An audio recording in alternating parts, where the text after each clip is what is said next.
कशिश news में आपका स्वागत है। मैं हूं अनुराग। बड़ी खबर है, टुन्ना जी पांडे जिनके बारे में आप परिचित होंगे, पूर्व में परिचित होंगे, बीजेपी के एमएलसी रह चुके हैं। अब उन्होंने सीएम नीतीश कुमार की तारीफ की है। जी हां, बीजेपी के खिलाफ वो लगातार बगावती सुर अपनाए हुए हैं, बगावती सुर उनके निकलते रहे हैं और अब उन्होंने नीतीश कुमार की तारीफ की है। और मंगल पांडे जो बिहार के स्वास्थ्य मंत्री हैं, बीजेपी के सीनियर लीडर हैं, उन पर तगड़ा हमला भी बोला है। और साथ ही साथ शहाबुद्दीन के परिवार के किसी शख्स को एमएलसी बनाने की पैरवी भी सीएम नीतीश कुमार से उन्होंने की है। तो बड़ी खबर आपको बता रहे हैं, आपको बताएंगे, पूरी बातें भी सुनवाएंगे कि आखिर वो क्या कुछ कह रहे हैं। तो सिवान के जो पूर्व एमएलसी हैं टुन्ना जी पांडे ने सीएम नीतीश कुमार को विकास पुरुष बताया है, उनकी जमकर तारीफ की है। वही स्वास्थ्य मंत्री मंगल पांडे और बीजेपी पर हमला बोला है। मंगल पांडे को उन्होंने यहां तक कह दिया कि उन्हें ब्राह्मण समाज से बहिष्कृत कर देना चाहिए। ये बातें कह दी मंगल पांडे के लिए, जो पूर्व में बीजेपी के प्रदेश अध्यक्ष रह चुके हैं, वर्तमान में सूबे के स्वास्थ्य मंत्री हैं, आपको बताएं। और साथ ही साथ जो उन्होंने मांग की है कि पूर्व सांसद मोहम्मद शहाबुद्दीन के परिवार के एक सदस्य को सदन में भेजा जाना चाहिए। तो ये आपको सुनवाते हैं कि टुन्ना जी पांडे जो अक्सर चर्चा में बने रहते हैं, सिवान के पूर्व एमएलसी हैं, क्या कुछ कह रहे हैं, सुनिए। ब्राह्मणों का हमेशा हकमारी आप किए हैं। सीट थी ब्राह्मण का, आप एनडीए के शीर्ष नेतृत्व बने हैं, तो सिवान जिला का एमएलसी का सीट किसी ब्राह्मण को क्यों नहीं दिया जा रहा है? किसी ब्राह्मण को क्यों नहीं पूछा जा रहा है? चाहे आप ब्राह्मण है तो आप क्यों नहीं लड़ रहे हैं आकर के? अब क्यों सीट किसी और को देना चाहते हैं? यही तमाम बातें हमें श्री मंगल पांडे जी से कहना था, एनडीए के नेताओं से कहना था, और एनडीए के तमाम नेता जो सिवान में हैं, सारे लोगों से हम कहेंगे कि क्या ये सीट ब्राह्मण की थी, आप किसी ब्राह्मण बंधु को क्यों नहीं दे रहे हैं? टुन्ना पांडे ने जब मना कर दिया हम चुनाव नहीं लड़ेंगे, 1.5 साल पहले आप लोगों को मना किया, आप लोगों को भले मीटिंग में मना किया, चुरा कर नहीं किया। हमको कई ऑफर भी आया, कहिए तो हम टेलीफोनिक ऑफर भी बता देंगे व्यक्ति व्यक्ति का नाम, लेकिन फिर भी मैंने कह दिया, मेरा एक ही वचन है कि जब तक शहाबुद्दीन साहब का परिवार का कोई व्यक्ति सदन में नहीं जाएगा, ताउम्र हम चुनाव नहीं लड़ेंगे। हम ब्राह्मण हैं, भीष्म प्रतिज्ञा लिए हैं, भीष्म प्रतिज्ञा एकदम अडिग रहेगा। लेकिन हम आप लोग एनडीए के नेताओं से पूछना चाहते हैं, विशेषकर मंगल पांडे जी से, कि आप ब्राह्मणों के साथ इस तरह से दलगत भावनाओं से इस तरह ग्रसित होकर के आप क्यों ब्राह्मणों के साथ इस तरह अपमानित ब्राह्मणों कर रहे हैं सिवान में? क्या ब्राह्मण का कोई नेतृत्व आगे नहीं आना चाहिए? ब्राह्मण का एक विधायक आपने सिवान में नहीं बनने दिया। ब्राह्मण का वो गठबंधन से 2 ब्राह्मण जीत कर गए सिवान से, आपके एनडीए से एक भी ब्राह्मण जीत कर नहीं गए सिवान से, आपने टिकट तक किसी को नहीं दिया। एक एमएलसी का सीट हमने किसी ब्राह्मण बंधु के लिए छोड़ा, वो भी आप ब्राह्मण को नहीं दे पा रहे हैं। क्या आप ब्राह्मणों का नेता बनिएगा? झूठो बोलना खाली आता है आपको। अब रह गई बात सिवान में क्राइम का रेट, आप लोग देखिए कितना बढ़ गया है। और सिवान के तमाम लोग इस आप पहले जो हत्या होती थी सिवान में, सारे लोग एक व्यक्ति विशेष के नाम, श्री शहाबुद्दीन साहब का नाम लेकर के सब लोग कहता था उनके द्वारा कराया गया।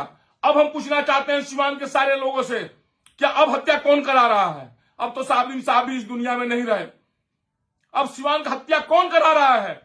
कोई नेता का मुंह नहीं खुलता है, किसी एनडीए के नेताओं का जबान नहीं खुलता है। सारे एनडीए के नेता एकदम मुंह बंद बैठे हुए हैं। हम जब पूछते हैं अब सब बउआ बउआ कर बाहर निकलेंगे। हमारे एक भी प्रश्न का जवाब आप दे दीजिए फेसबुक मीडिया पर आकर के कि हम कोई गलत बोला है। क्या सिवान का सीट ब्राह्मण का नहीं था, एमएलसी का? 2 बार से टुन्ना पांडे एमएलसी नहीं था सिवान से, और टुन्ना पांडे 1.5 साल पहले ऐलान कर दिया था कि हम चुनाव नहीं लड़ेंगे। तो आप किसी ब्राह्मणों को क्यों नहीं टिकट दिए सिवान का? क्यों नहीं किसी ब्राह्मण का खोज आया? लेकिन आप ऐसा नहीं कर रहे हैं। आप ब्राह्मणों का हकमारी कर रहे हैं सिवान में, और झूठे ब्राह्मणों का आप नेता बने हुए हैं। क्या सिवान में क्राइम रेट नहीं बढ़ गया? सिवान में कितनी क्राइम हो रही है? आप एक मुंह आपका नहीं खुलता है सिवान में, एक जबान नहीं खुलता है कि सिवान में इतना क्राइम रेट बढ़ गया, क्राइम रेट को कम किया जाए। इसको क्या कहा जाएगा? एक दहान नदी का पुल अच्छा भी तो भी आपने तोड़वा दिया। एक बंदे है टूटा हुआ है, आपने क्या कार्रवाई उस सब पर किया? बस यही बात सिवान की सारी जनता को हमको जनाना था कि देख लीजिए। और विशेषकर ब्राह्मण बंधु से कहना था कि ब्राह्मण भाइयों अब भी तो जाग कर देखिए, एनडीए आप लोग के साथ क्या दुराचार कर रही है, क्या आप लोग को अपमानित कर रही है। जीतन राम मांझी ने इतना ज्यादा गाली दिया, अब शब्द बोला, सारे समाज के लिए बोला, लेकिन एक बार भी मंगल पांडे जी का उस पर जवाब नहीं आया। सुन लिया आपने, उनका साफ कहना है कि मैंने 1.5 साल पहले यह ऐलान किया था कि जब तक शहाबुद्दीन साहब के परिवार का कोई भी व्यक्ति सदन में नहीं जाएगा तब तक मैं चुनाव नहीं लड़ूंगा। सिवान का क्राइम रेट कितना बढ़ गया है। पहले जब हत्या होती थी तो तमाम लोग एक साथ कहते थे कि शहाबुद्दीन के द्वारा कराया गया है। अब तो शहाबुद्दीन साहब दुनिया में नहीं रहे, अब हत्या कौन करा रहा है? एनडीए का कोई नेता बोलने को तैयार क्यों नहीं है? तो शहाबुद्दीन परिवार की उन्होंने पैरवी की है, जबरदस्त पैरवी की और सीएम नीतीश कुमार की तारीफ की है और कहा है कि शहाबुद्दीन परिवार के एक शख्स को एमएलसी बनना चाहिए, सदन में भेजना चाहिए। आपको बताएं कि मंगल पांडे के बारे में भी जो उन्होंने जो कुछ कहा आप सुन रहे होंगे कि मंगल पांडे पर तीखा हमला उन्होंने बोला और कह दिया कि आप क्या चुनाव लड़िएगा, आप अपने पिताजी को तो अपने पंचायत से मुखिया का चुनाव नहीं जीता पाए। तो मंगल पांडे पर बड़ा हमला बोला उन्होंने और कहा कि आप तो अपने पिता को भी जो चुनाव पंचायत का मुखिया का चुनाव नहीं जीता पाए और आप ब्राह्मणों का नेता बनने चले हैं।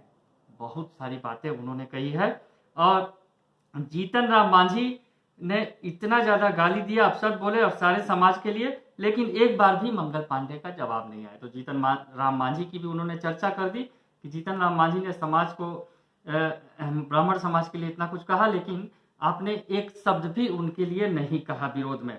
और नीतीश कुमार की उन्होंने तारीफ की और कहा कि आप अपने अंदर के स्वाभिमान को जगाइए, ठोकर मारिए बीजेपी को और आइए किसी दल के साथ।